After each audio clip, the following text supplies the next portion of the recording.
Hey you, I'm the Queen of Shade. Welcome to the interview.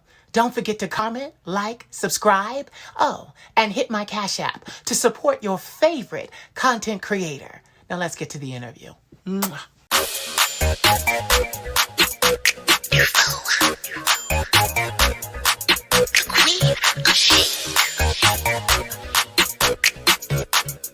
Let me tell you something. You're a bougie bitch and your mama is too. Said you're a bougie bitch and your mama is too. You're a bougie bitch and your mama is too. Said you're a bougie bitch and your mama is too. Salutations to foes. This is your fabulous leader, the Queen of Shade, coming to you with another special presentation. I am still moving ahead, full steam ahead, talking to interesting people, people that support me. I support them. These love affairs, some are new, and then some are as old as I am. The person that I'm about to introduce you to is one of those people. We've been friends, oh God, more than double-digit years. And finally, we are both in a place where we can have a conversation with you guys and reminisce about our friendship and how important and special we've been to each other. This young man is an actor and an artist. He is a thespian, a real thespian, and I can't wait to introduce him to you. So without further ado, I would like to introduce you to Stephanie Mills' cousin, Mr. Lamar Bailey. Hello, everyone. Thank you for inviting me. I'm so happy. You don't know how happy I am for being here. Listen, this is long overdue, man. Yes, we can have a real listen. We got listen. I don't want to get too comfortable. Pull my wig off, but you know, we talk like we've been friends. Oh my God. Oh gosh, long time. Yeah, like I'm trying to remember. I'm trying to remember if it was YouTube or Facebook. It might have been Facebook. Facebook, it was. Where we met. Yes, that was a long time ago. That was a long time ago. That was like at the start of Facebook. Absolutely. Yeah. We've been, and you know, you've graciously followed me to every platform I went to and tried out. You know, I'm like, follow me to Facebook. Don't start doing well, then boom. Then I was like, follow me to Twitter. Start doing Twitter, and I'm like, no. Then I'm like, follow me to Instagram. And then I go viral, and you're right there. That's right. And you've been right there. And now that I'm doing YouTube back where I started, here you are again supporting me. You're amazing. Like you've done so much. Like your work is like beyond, and like you've done so much musically. It ain't been easy. You're fabulous. It ain't been easy. You know that you've been there for the private, quiet conversations, the frustration conversations. I can't believe I'm sitting here. Music, clothing. You're just like on the top tier, top echelon. You're like amazing, beyond. And listen, like it wasn't easy, and I was able to keep going because of people like you that were my real friends in my corner, you know, saying, listen, it don't matter what such and such is doing, it don't matter who's trying to steal your content, they can't do it anymore because under the I know. Take a single word and my lawyer will be like knocking on their door like, hey, you guys need to like knock it off, like cut me a check, but exactly, you know, but we're here. And then in that journey of my evolution, and you started to come into your own. I know. And I remember when you were taking acting classes. And then next, I see you hobnobbing with people that if we drop their names, people would be like, oh my God. But right. You, and I always said to you, and the reason why I brought that up is I said that to you because your spirit is one that is very easy to get along with. You are a credit to people, an asset to people, and never a liability. Right. So that is why you have moved in rooms that I've yet to even move into yet. And that is just a testament and a credit to you Mhm. and your awesome spirit. So let's start there. What's your birth sign? Aquarius. Aquarius. That's Mhm. why, Mhm. the age of Aquarius is like that divine feminine, but it's not just divine feminine, it's about balance. You Mhm. bring that balance. And, I'm a balancing sign, I'm a Libra, I but, know. but what's so funny? All my closest friends, Mhm. they're Aquarius. Wow. It's Yeah. amazing. Yeah, they're Aquarius. I got some Virgos in there too, because Virgos hold me down in a way that I've never seen. Like they got, Mhm. like if I need them to go in their pocket, they'll go in their pocket. But like, Mhm. you Mhm. know, I rarely have to get them to do that. But like, no, I draw to Aquarius. Mhm. I draw to that. And you know what? It's so crazy because my youngest sister Mhm. is an Aquarian. Mhm. Her and we don't talk because she's Right. living somewhere else now and I'm busy being a celebrity. Right. And But you are, listen, you are, but trust I'm me. moving up Yeah, the tier. I'm I moving up the tier. know. I know. I'm going from D F list to Mhm. D list to Mhm. C. Mhm. Mhm. I'm moving up the tier here. Right. But Right. my sister and we were always the closest, and she's an Aquarian. I understand the mind. Mhm. That's But the funny thing about that is we're like in the same group because your sign and my sign, we're both in the air sign group, yeah, which yeah, is amazing. So yeah. we get along so well, so well, so well. Mm-hmm. That's what it is. It's so funny. Mm-hmm. I remember being in Paris all those years ago, and I always like my friend there was Aquarius, Mm-hmm. and I remember walking around the city, and I was like, okay, this is going to sound crazy, but Mm-hmm. I can tell you this. I was practicing my powers, and Wow. as I was practicing my powers, Mm-hmm. it's gonna get spooky. I'm a shaman. They know too, but I'm a shaman. Right. See shit, I hear shit, Uh-huh. I talk to shit. Oh my God. So I was walking in the city of Paris and I was practicing Uh-huh. my powers, and I'm Yep. like, Aquarians up and then Aquarians down. And I'm watching, like, I'm literally seeing beings, tall beings, Right. and it Right. was kind of like directing a symphony. This Uh-huh. this is what was going on. People do not understand the power of the zodiac, but we're not going to get into all of that because I Mm-hmm. know I just scared about a whole bunch of people. They're like, what? But, Just uh, reading a teenage witch. oh my God. You know how people are. They just will No, not I believe was what you're practicing talking. my powers. Mm-hmm. There you go. Not my powers. I was practicing. Mm-hmm. Mm-hmm. And that's what I was doing. I was like, Aquarians up. And I was seeing in the realm of the spirit, the beings. It was kind of like directing them up. I need you up here. I need you down here. I need you up here. I need you up here, down here. But it was very powerful walking around that city. Paris is where I belong. I've never been there, but I would love to go there one day. One day. One What do you day. mean one day? I'm working on getting back. Real soon. And when I'm there, I'll be there. yes, you'll be there. I'll be there. You'll be there. We will be there. Yeah, we will. So tell everyone, where are you from? Where were you born? Mm. Well, I was born in Tacoma, Washington, Tacoma, Washington is like, it's next door to Seattle, Washington State. That's where I was born because my parents were in the service, military. So we were like moving all around and everything. Then I was raised here in Philadelphia. I was raised here. Yeah. My mother's from New Jersey. Yeah. My father is from Mississippi, Rolling Fork, Mississippi, which is a small town in the middle of nowhere. It's like, it's so crazy, but Wow. mhm, So mhm. tell me, are you from a two-parent household? No, my mom was a single parent. Okay. My father was he was like in and out of my life and everything, but it's like that's like a long story. Like we've been like crossing each other's paths for a long time, but he just chose to not be in my life, and I was for a long time. I've been so upset about that. It was hard to deal with for a very long time, and being as though the age that I am now, Yeah. and I have to still deal with that. Yeah.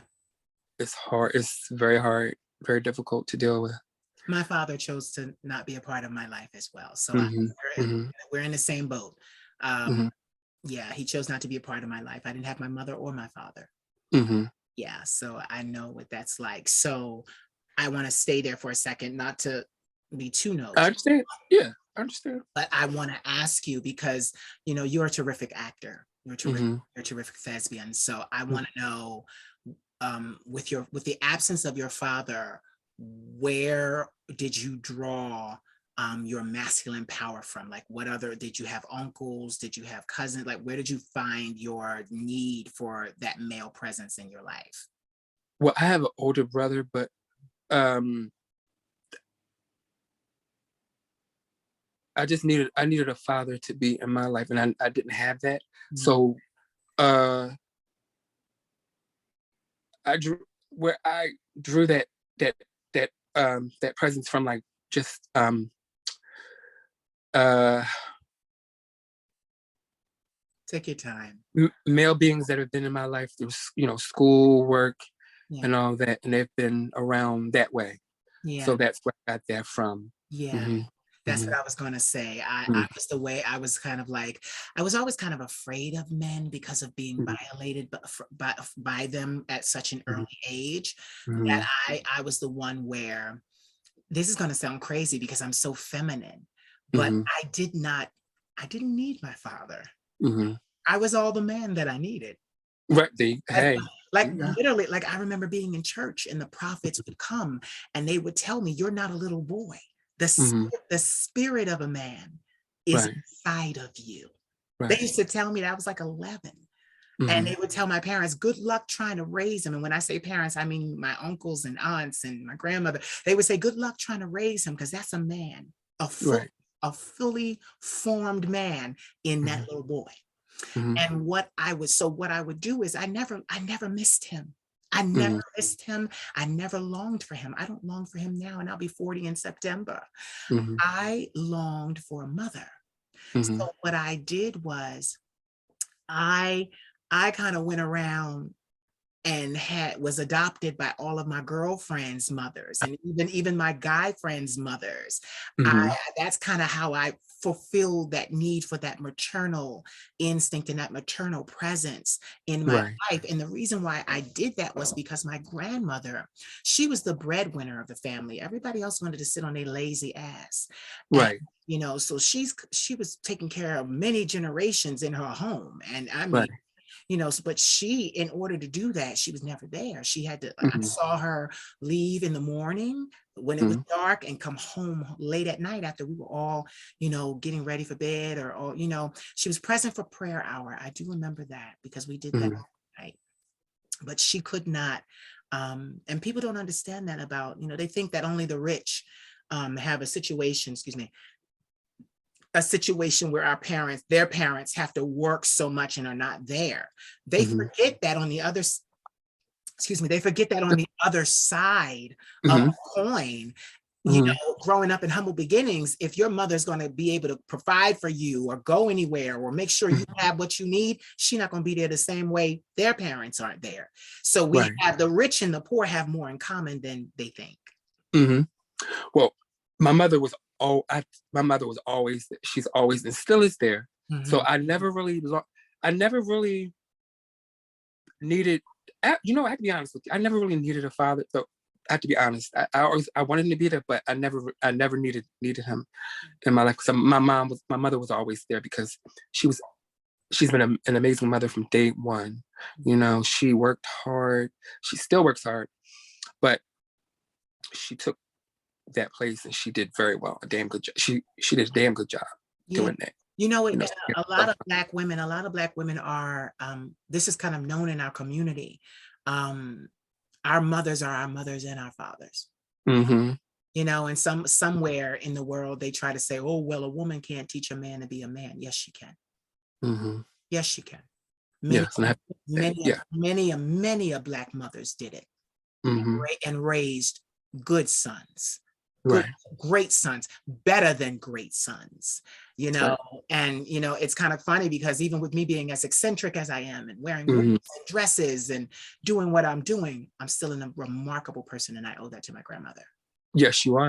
And Yeah, your grandmother did an amazing job, raising you, she and really, amazing. yeah, she really did. And a lot of black mothers have to end up doing that. And it's really funny because a lot of the men in our community are incarcerated. Yeah. Let's talk about that for a second.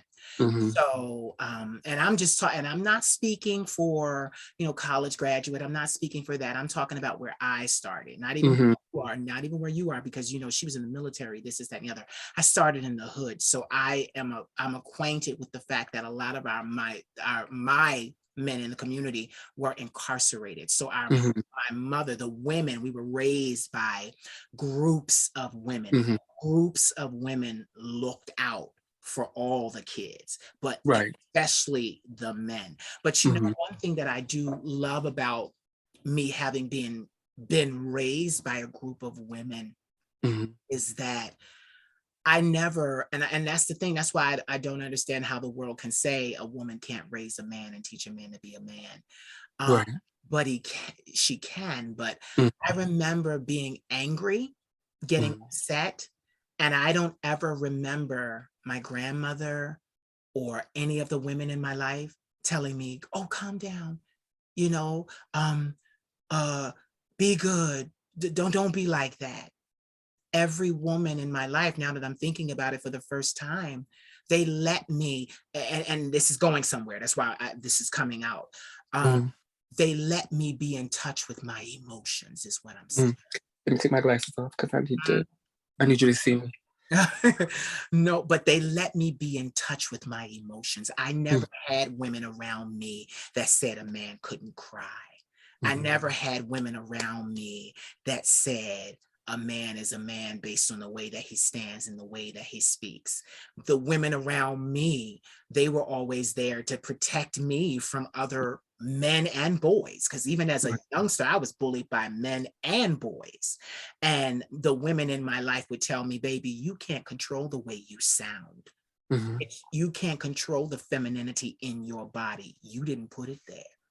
Right. It's there, and the divine Right. put it there, and one day it will serve you." That's right. So, I shout out to Black women and Latin women and women in general, because, Mm-hmm. they have done a bang up job raising men, raising sons. And it's not by happenstance that a lot of boys go out and I'm talking about heterosexual boys, they go out and they want a woman to take care of them like their mama did. Right. That's not always a bad thing. No. Because especially in the Black community, our mamas, child, I knew how to wash clothes at 8. I knew how to separate my whites from my darks. I knew how not to bleach my darks. I knew how to cook my food. Like get this, I never had a formal cooking lesson. Have you ever thought about that? I didn't have to, because you know what? Because I've actually known how to cook and everything because my mom, she taught me how to do all of that. And that really helped me, later on in life, Yeah. with cooking and doing for myself like that, washing clothes, cooking and all that. Yeah. Yeah, I'm thankful for that. I'm really am. But look at how we picked it up. We picked it up Yes. watching them. Yes. Yeah. And then we were given the space and opportunity. I remember I was today, I told you the reason why we had to do a later time, because I usually don't film this late, but I knew it was you. I couldn't wait to talk to you. And but like we said, the car was in a car accident a month ago. It wasn't our Oh my fault. God. Yeah, it wasn't our fault. So it got fixed. It got fixed. And today was the day that we had to return the rental and get our car back. And I was running around, but like it's so crazy, because I was thinking today, because as I was walking, because you were in Walmart today and I was in Walmart. Yes. You were leaving, you were entering your Walmart and I was leaving my Walmart. It was crazy how our schedules were. But I was thinking as I was walking, because I still walk very cat-like, very model, very tall and very model-esque. My legs, it was something I did for such a long time. Modeling was how I got my start. So you know this. I don't got to regale. I don't have to regale you, but I still move that way. And, usually I feel uncomfortable when I'm walking. And that's just anywhere where I know that there's a male presence, because I know that I quote unquote walk funny. Right. So Well, I was thinking about that today as I was mhm, walking. mhm. And for the first day, like ever, I was just like, how about you not think about it and you just walk? And if anybody has a problem with it, if you're walking, you're going to walk away from them before you find out. Right. That's right. But you know, you shouldn't have to be, you should not have to um not be who you are Censor, just because censor you yourself. exactly, you shouldn't have to censor yourself because someone else may not like who you are. Mhm. You know, it doesn't matter. You know, who cares what they think? You know, that's you. That's what you do. Yeah, That's what you you know, do. That's what makes you unique. yeah, but I was going to say, Lamar, a lot of my life, I've always censored myself. Hmm. I always dialed it back. I Hmm. always, I always held back Hmm. for a long time. I even held, get this, I was singing my ass off on YouTube. And that was I remember.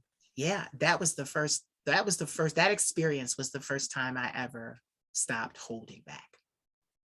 I just stopped holding back.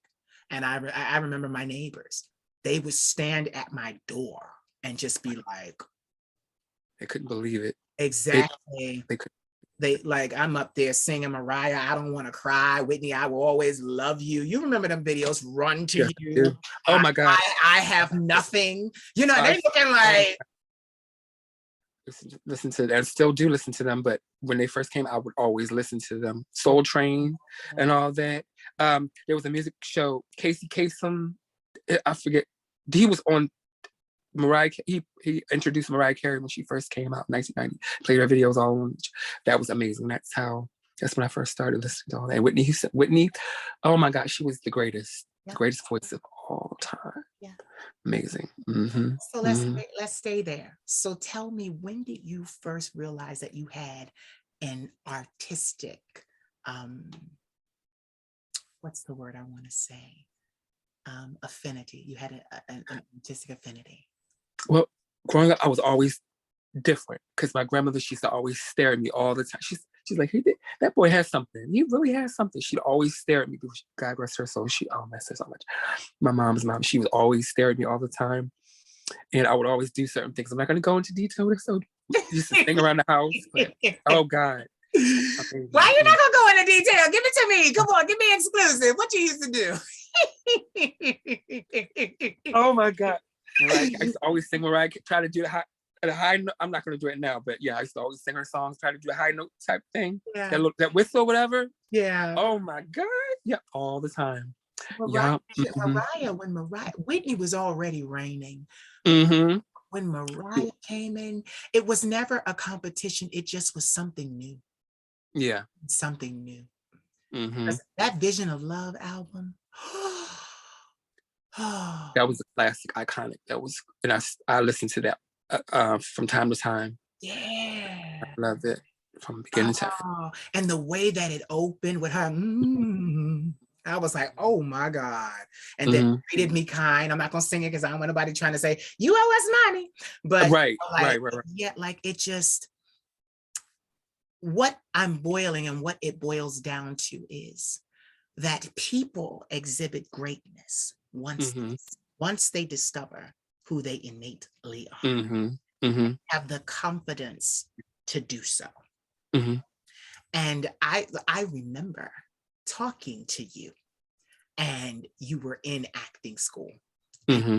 you were like, I want to take the one in New York, but Yeah. I've got some things going on in Philly. And I was Hmm. like, don't make it hard for yourself. Take the Philly ones and then scoot up on over to New York when you Hmm. can, and take them here and there. We Right. talked about that. Like, I was actually a part of your process. Hmm. You were coming to me like, listen, this is an opportunity. I remember when, I'm not going to drop no names because I don't want, But I remember when you were telling me, you were like, oh, I got invited to this, and this is who my date was going to, I was there, that she wanted me to be her date. And I'm like, you got to go. And you're like, I can't, I got to do this, I got to do that. And I remember your Macy's story when you were hanging out with a certain male actor. Like, yeah, like this is how long we've talked, because we've talked about the milestones in our careers.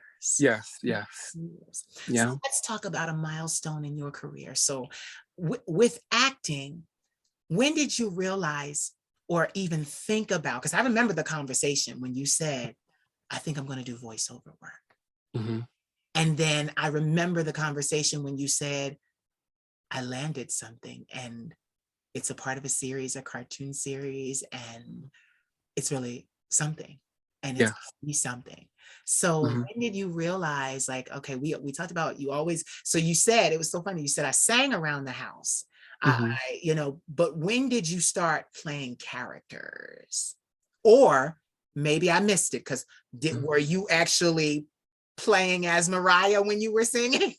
Yes, because I would always sing, like thinking I was, oh my God, I used to love her voice. When did you start playing characters? Like, when was it like, okay, I can do this, I can do this?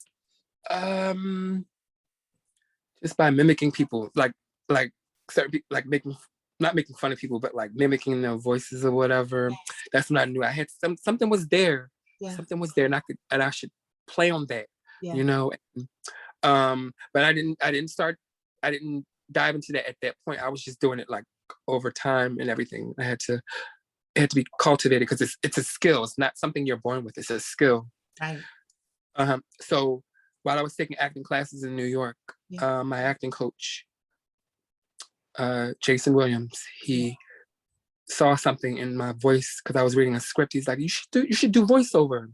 And it took me about 2 years to think about it. Then I joined voice coaches, and they liked me and they wanted to work with me. Thank God, because if they didn't want to work with me, they would have given me my money. They would have told me, we don't want to work with you. So God, I wowed them, recorded my demos, and that was history. I've seen some of your monologues. Because even on my channel, I do monologues by myself as well that I've written.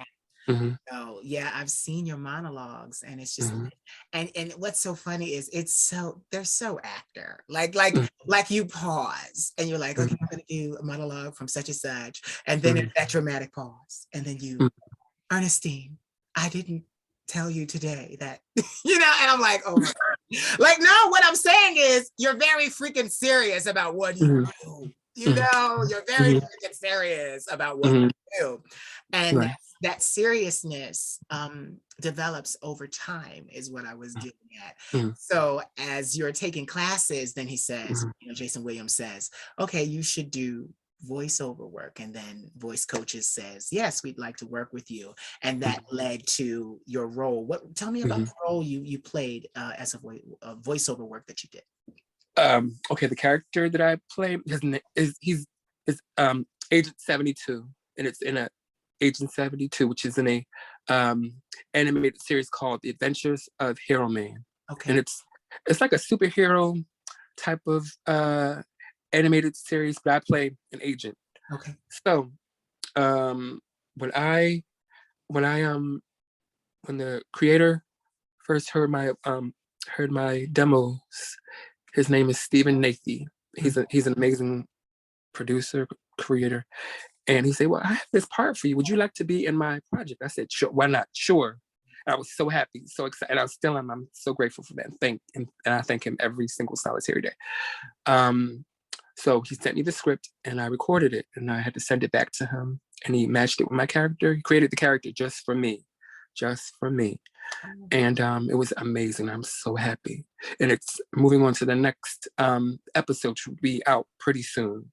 He's putting everything together now. So that, like, I'm so thankful for that. I'm so happy. It's so amazing. I'm so happy. I really am. I can't explain how I am. The one thing I like about voice acting is because I encounter this. Every singer is a voice actor, because your audience can't see you on a record Right. So you have to make them see you. Mm-hmm. Mm-hmm. And my vocal coach we used to always talk about that. A really good singer is one that gives you a feeling, but if you can listen to something and this is a secret, most people don't understand this. Mm-hmm. Singers today with voices, it is a blessing when someone comes along, such as myself, such as yourself, that have unique voices. Unique Mm-hmm. voices are really a blessing, because everyone in this world, they want everybody to sound the same, act the same, look the same. So when you do Right. something different and people respect it and promote Right. it's a beautiful thing. But get this, as a singer and a recording artist, it is your job to make people feel you. But Uh-huh. a good singer, a good recording artist makes the listener Mm-hmm. want to know what they look like. That's right. That's I've right. heard many songs and you're like, who is that? And they tell you, and you're like, all right, it's good music. But you don't wonder, who is that? What do they look like? I'm going to go look and see what they look like right now. That's right. Yeah. That makes people want to search for you. That makes people want to search for you. Yes. Mm-hmm. They want to see Mm-hmm. what you look like. Uh-huh. And I've been blessed to have one of those voices where they go, who is this? What do they look like? Show Mm-hmm. me a picture. And it just, so and it's kind of crazy, because even doing this and all Mm-hmm. of the Queen of Shade videos and everything that I do, I said when I was introducing you, you've been in rooms that I've never yet to enter, but my voice has been in rooms That's right. that most people could never get into. That's right. My voice has been in those rooms. So That's right. it's a blessing. It's a blessing Yes. to be artistic. Mm-hmm. Blessing to be creative, Mm-hmm. blessing to be productive. Mm-hmm. With your acting, this is kind of a weird question, but I'm feeling it. So have Mm-hmm. you, with your acting, have you moved into the side of production and directing, creative writing yet? I've thought about it. That's like the next step for me. And I would love to do it more than anything in the world. That's coming. Okay. That's coming. I'm brainstorming Yeah. about that. Yeah. So that's coming. So what kind of acting do you like to do most? Do you like dramas? Do you like comedies? What do you like? Satire? What do you like? I like dramas. Because I'm like very dramatic.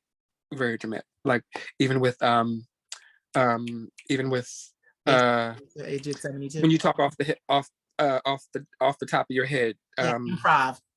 Improv, right. That's right. Yeah, I'm dramatic that way. And I'm like, so that way I am very good that way. Yeah. Mm-hmm. And you know what's so crazy? See, this is these are good actors. And I want to tell you why you're a good actor. Because people sitting here with you now, you're very reserved, Mm-hmm. you're very quiet, and Mm-hmm. then you go, but I have you go to act and it's like you explode out the door. Mm-hmm. You're dramatic. Like most people don't realize that a lot of great actors are exactly as you are. They're Mm-hmm. quiet, they're reserved, Mm-hmm. they do a hell of a lot of reading. I do. Yeah, because you have to, because you eat scripts and prints, and you gotta know what's and then Right. and then and that's the thing, because when an actor gets hired for a job, they're being hired because of who they are, what Mm-hmm. they will bring to the character. Mm-hmm. And what people don't realize is this is not just their name. No, their audition tape, their reels. We saw the type of actor that you can be, because your reels have different types of characters that you have played. So they Right. go, it would be interesting to book him because he'll bring this to the character. People don't understand how important direction is to film. Yes. Direction is very important. Yes. And also it's important that you listen. Like the actor has to listen to the director, because if you don't listen to them, you have to listen to every small detail, because if you don't, they will not want to work with you. Yeah. Yeah. I was going to say, and then once you listen to them, you're supposed to implement and apply and bring out like it's not just about words on a page. Right. Or performing, because you got to let me tell you something. You got a lot of people, and I can say this because I'm a musician. You got a lot of people that perform, but they have no presence. Yes. No presence whatsoever. They perform. I see them, but they have no presence. That's what's going to draw someone to you. That's going to draw the audience to you. And if you don't, they're not gonna want to see you. They don't want to look at you. They don't want to hear you. They don't want to do anything. Yeah. They just they'll watch. They just won't remember the specifics. That's right. You said those details. You know, and the nuances. Yes. The nuance. But you know, it's kind of funny because I don't have acting experience. Get this. I have a vocal coach I've had for 15 years, but I don't do voice lessons. But you're great. You're amazing. You are amazing. I've never done voice lessons. It was my A&R at that really large record label, because I told you, I'm not gonna say nothing. Yeah. But no, I'm not gonna say. Yeah, but they said, we love your voice. We love what you do so much that we're sending you to this vocal coach for confidence and stage presence. And, once my confidence came, so did my stage presence. Because then I realized, okay, I'm going to go on stage and I'm going to do what I'm going to do. And that kind of just developed on its own. But what I was going to say and add to that is the Queen of Shade is a character. Yes. She's a character, totally created character. Her cadence and everything about her, I had to engineer. And it's kind of funny because she's the best character for me to play because her cadence is not that far away from who I am. Right. But get this, her cadence, most people say, and I'm gonna say names. People tell me, oh, well, you sound like a young Cheryl Lee Ralph. You sound like a young Diane Carroll or a young Felicia Rashad. And I love all those actors. Now get this. Oh my God, they're legends. They're like they are gods and goddesses. Yes. Okay. But get this, I didn't grow up watching them. Do you know where my cadence comes from? Reading the Bible aloud, the King James version of the Bible, with the thous and the these, and I am the Lord thy God, which bringeth thee out of Egypt. My family made me read the Bible aloud, and I had to read. It was like poetry. We didn't like the NIV version. We liked the King James version. He that dwelleth under the secret place of the Most High shall abide under the shadow of the Almighty. I will say of the Lord, I am his refuge. Like we read like it was a performance. Right. And see, that's what I do too. I read out aloud because that makes me bring out the character. It makes me feel the character. It makes me, just blossom into, But that's where it comes from. Like, even in my life, like I've never told it. Listen, this is my own show, and I gave an exclusive to you because that's where everybody wants to know. Well, who were your influence? Who did you watch? Right, exactly. And the truth of the matter is, I never had much time to watch television. I was a church kid. We were in church Monday to Sunday. Right. But all those names that you mentioned, they influenced me. They really, really influenced me, and I watched them growing up. Yeah. All my life. Now, and this is interesting because you're a male actor and you were influenced by female actors. Yeah. But get this, I'm a male singer, but I was influenced by female singers, and also isn't that something? am a soprano at 40 years old. So do you have? I want to know. I'm curious. Do you have any male actors that inspire you that way with the cadence? And can you give me a couple of names? People that would be nice to know. The amazing, incomparable Sidney Poitier. Yes, he's number one. Number one. Yeah. Let's see, Denzel Washington. Yeah. The leading. Yes. Oh my gosh. Oh, so many. Yeah. But those are the top two. Now get this. I heard an actor say, a couple of years ago, that most actors that act their entire lives, Mhm. usually they have parts and things, and they may not come to the big screen, but they make a living of maybe $50,000 to $60,000 a year. Mhm. But they're real actors in Hollywood. You know, everybody wants to look at who's A-list, A-list, A-list. Right. Right. And it's a shame, because all they're saying is, this is the person who's out front. This is who the camera is on. But there are so many gifted actors moving in the same rooms with those That's right. A-list people, Right. literally working side by side with them. And Right. you may not get the camera, the expose, the recognition, but Right. every actor in that film makes that Mhm. film so beautiful, makes That's right. makes it a success. Mhm. You Mhm. know? It's a team effort, to make that project, Yeah. the best. Yeah. When's the last time, or have you been to LA yet? I have been there quite a few times. Yeah. This last time was oh gosh, maybe about 3 years ago. Yeah, because But before COVID. yeah. Yeah, Mhm. COVID kind of shut down a lot, especially Hollywood. Hollywood was shut down. Yeah, Mhm. they weren't playing, and I appreciated that about them. They weren't playing. Mhm. Mhm. Like, listen here, we're gonna last on this planet. Mhm. If all the Mhm. civilians die off, the actors will be here. Right. Like, listen, I'll play you at your funeral, or like, Mhm. kind of like Mhm. that. No, but yeah, LA is a good place.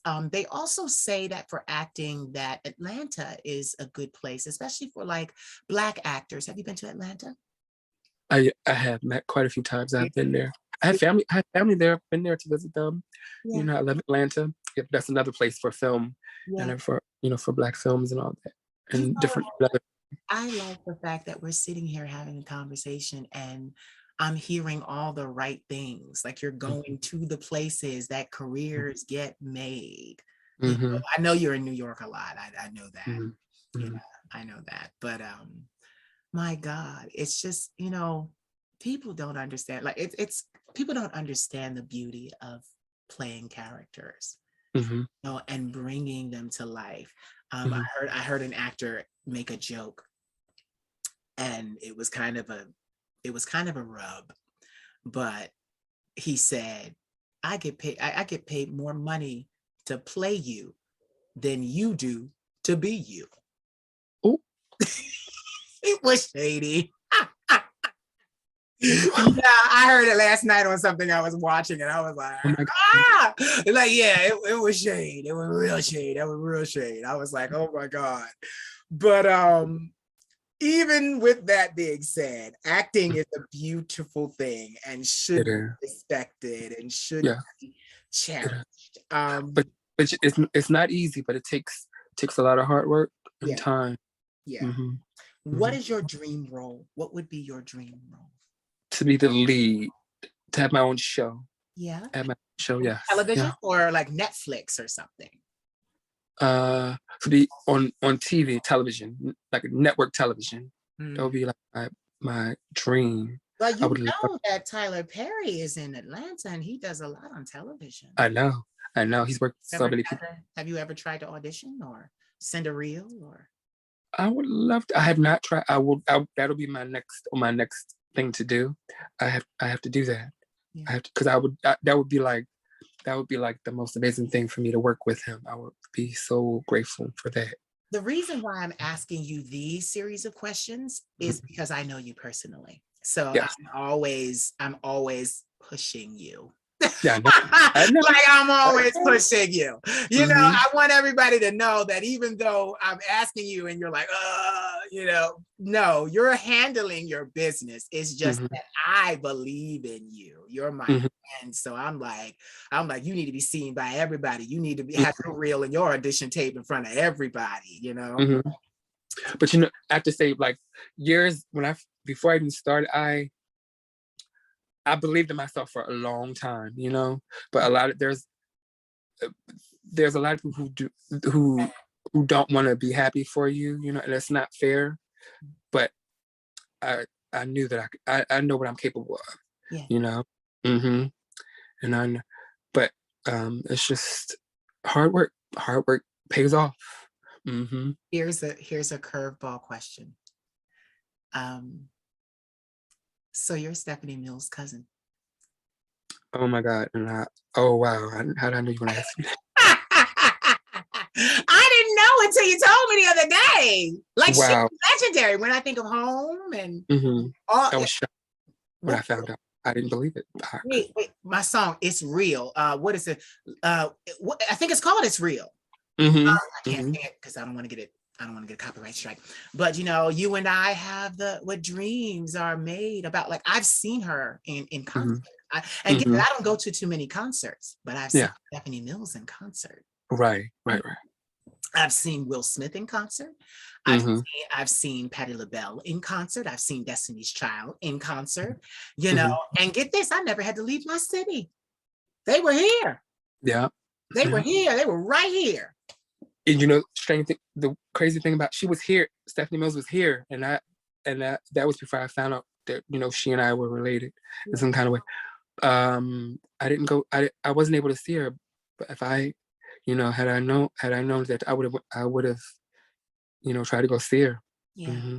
You know, fame changes everything. Families aren't as close knit as they used to be, especially when there's a star in the family. You know, you got to kind of separate up, make room for the star. You know? It's something, but it's just, I'm just so proud of you. That's why. Oh, I'm proud of you. Oh, Lord. No, I'm just so proud of you, because I remember when you were in acting school and you were like, and you know, when we first decide to do something, we're very insecure about it. Yes. And we need to get to the right people. And that, I heard someone say this yesterday, you know, it was MJ Harris. He said, you know, it's not true that you don't need affirmation and validation from certain people. He said, as a human being, you do need that, but make sure you're getting it from the right person. That's right. I love his videos. Oh my God, he's so funny. I love him and his family. That's kind of like, that's us just having a conversation. I love them so much. Marco and DJ and what they're doing. I'm sorry, go ahead. No. No, go ahead. They speak God's honest truth. They speak the truth all the time. But he's so funny and so real.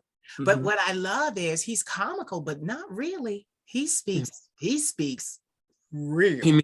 Exactly. He's definitely not a novelty act. You know how they try to do gays as, you know, I'm your girlfriend, I'm your gay best friend. No. Like they try to like put us in a box to try to stereotype us. Try to make spectacles of us. I know. Want us to entertain us. Yes, girl. And we're not all built that way. No. Some of us have real things to say. And MJ Harris is one of them that has something real to say. And he was saying that the other day, like, and the correlation was this, you know, you go to people you can trust to give you the validation and affirmation that you need. And I was so honored. I remember when you said to me, I'm going to acting school. And I was like, yes, do it.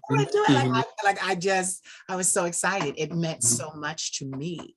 And then when you completed, and then you were hobnobbing with stars, I just was like, okay, all right. Okay. But you know, that doesn't stop there. I'm gonna go back because you never, an actor always studies acting. It just elevates them to the next level. So acting school, you know, classes never stop. You know, just keeps going, keeps you fresh, keeps your acting fresh, and everything, your skill fresh. I agree. You know, listen to this. If you are a singer, hold on, and this the people watching into the camera. If you are a singer, I recommend that you always have vocal lessons too. Don't just need and have, you know, and stop your vocal lessons. My voice is immaculate. So yes, it is. Oh my God. I'm joking. I'm blown away. Every time I hear you, I'm like, don't you dare co-sign that shit. I'm always blown away. Oh my You God. can't You co-sign just that. don't I understand. was being facetious. I was going to say I didn't need it. My A&R told me I didn't need them. So, but You're amazing. it was me making a joke. But no, like always, because one thing I will do, now look at this. One thing I will do is go to learn to read music. Mm-hmm. Okay. That's important. I would love to play the piano. I would love to learn how to play the piano. That's one thing that I have not learned to do really well. But that's the next thing I want to do. I want to play instruments and all that. But like going back, I had to scale back to what we were talking about earlier. Mm-hmm. Like Mm-hmm. in school, I was bullied like to no end. They tortured me like, and oh my God, it was. And I still think about, and I still have nightmares about that till this day. They used to torture me in school to no end. I just remember one time,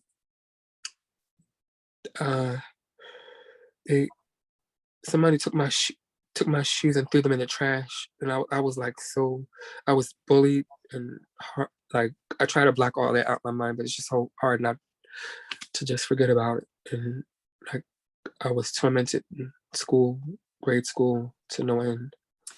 Do you have a therapist? I no, but No, because to get this, it'll help your acting if you go to a therapist and learn to take the power over that situation in your mind and over those memories. It'll make you a better actor. It'll make you a better actor, because going to therapy, it's been 15 years for me. Going to therapy and discussing made me a better singer, and made me a better singer, made me a better songwriter, because I can talk about the pain. I can do it, because that was one thing that I watched my vocal coach do. It was like a technique. You have a singer sing a song, and it could be a sad song. It could be a song that they wrote about something really, really devastating in their life. Right. And what happens is when they sing that song to their vocal coach, they start crying, and breathing heavy, and what happens is they're not able to stand and deliver that song vocally.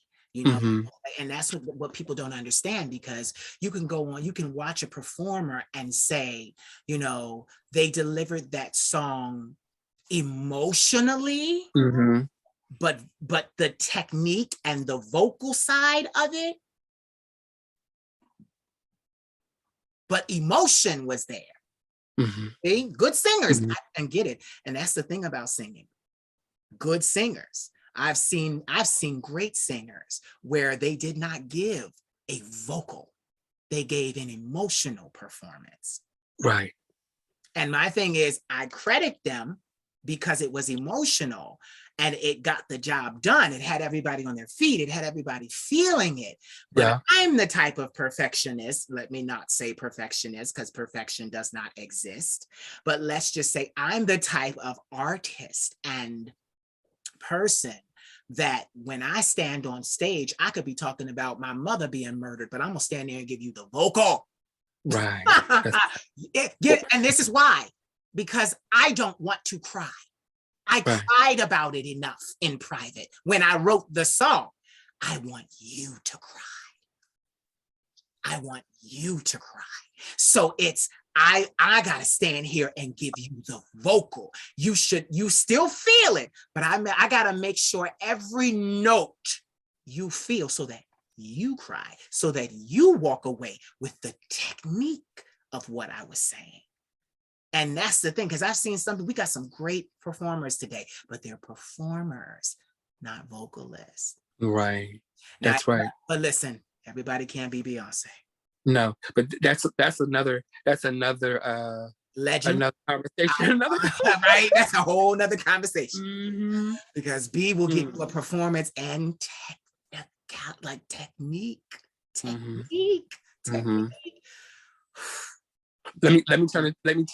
me flip the tables on. What inspires you? What inspires you?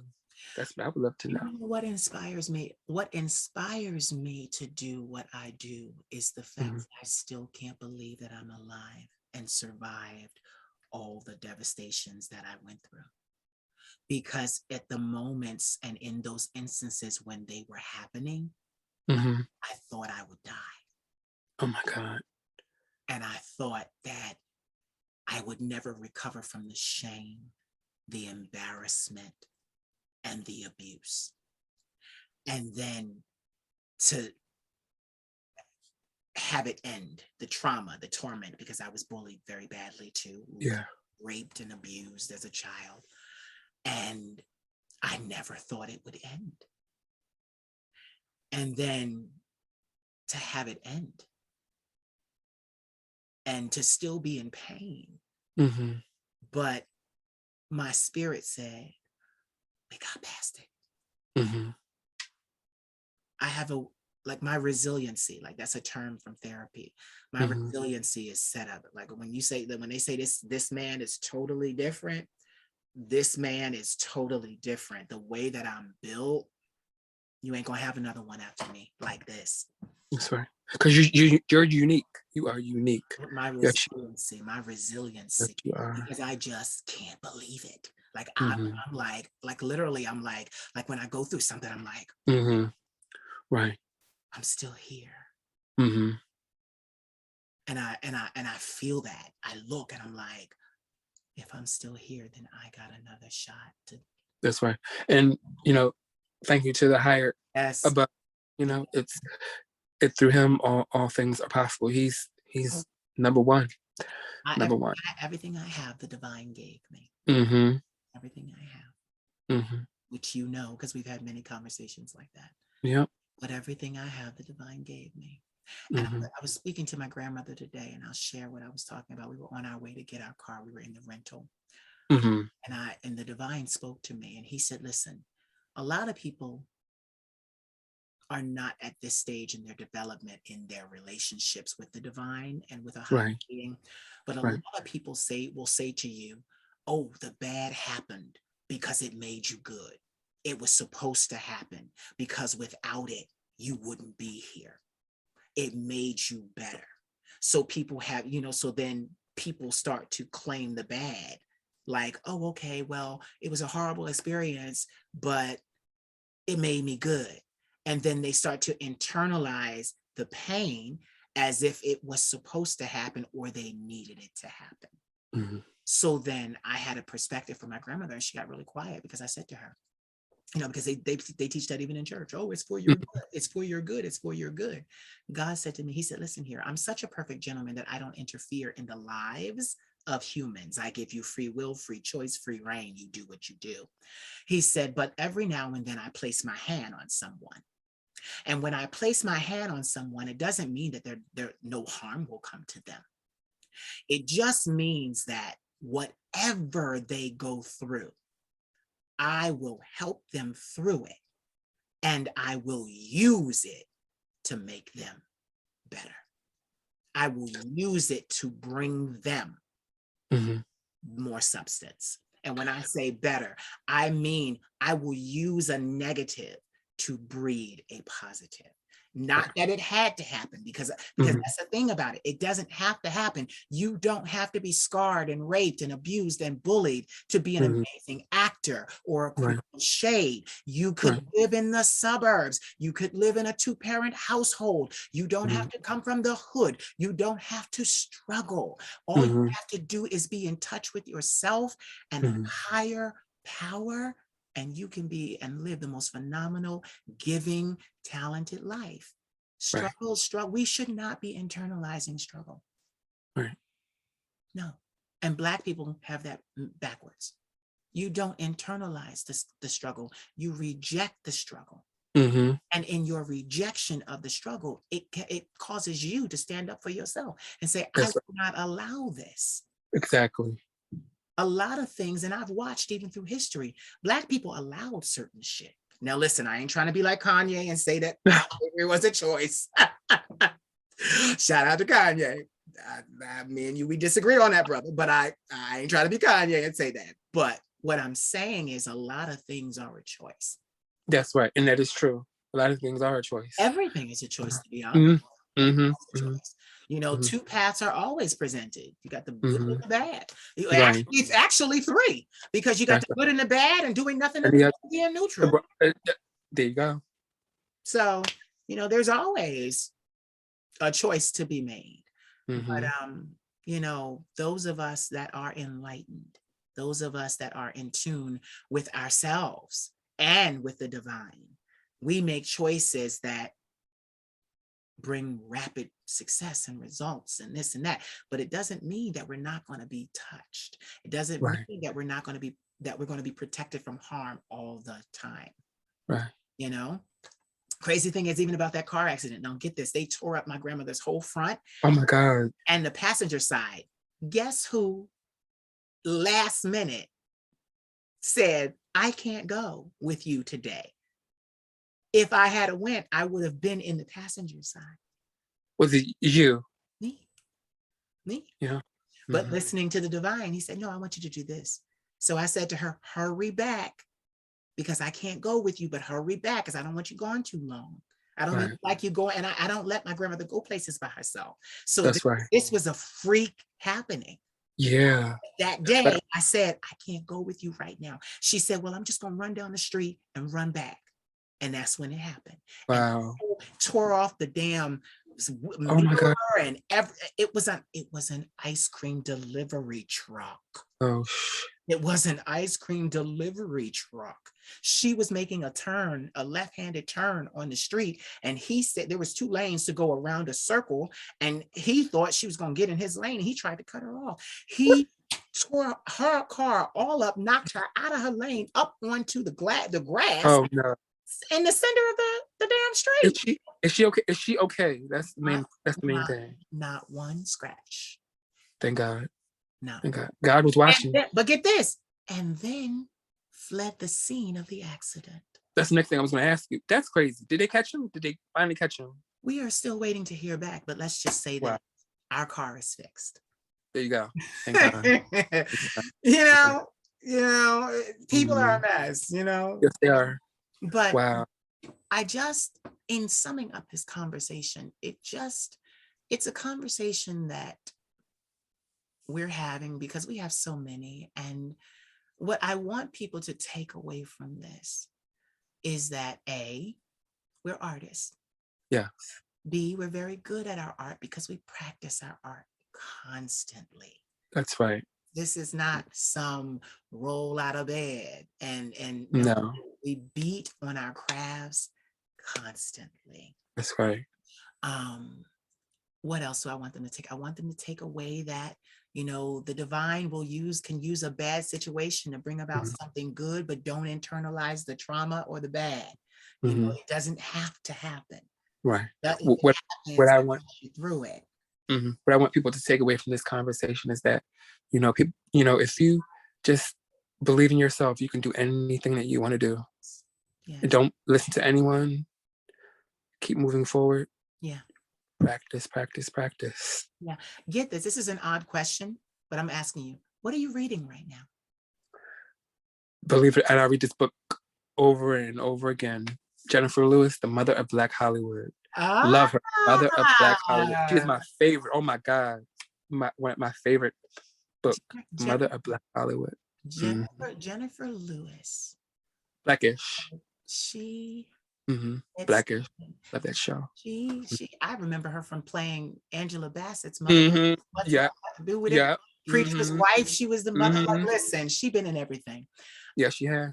What I love about her is I saw a clip of a symposium that she did. She was the speaker, and she said, the elevator to success is broken. That's right. Take the stairs. That's Jennifer Lewis. Yeah. And Jackie Washington Day. That's another favorite of mine. Jackie Washington. Oh my God. Yeah. She's so funny. Funny. Amazing. You love powerful art and art. Yeah, you're drawn to that otherworldly divine holding the lightning in their hands type of at artists and actors. My God. So okay. But my other cousin, rest his soul. Oh my gosh. Oh, like he passed so sudden. Dustin V. Felder, my cousin, he passed. He was an acting coach.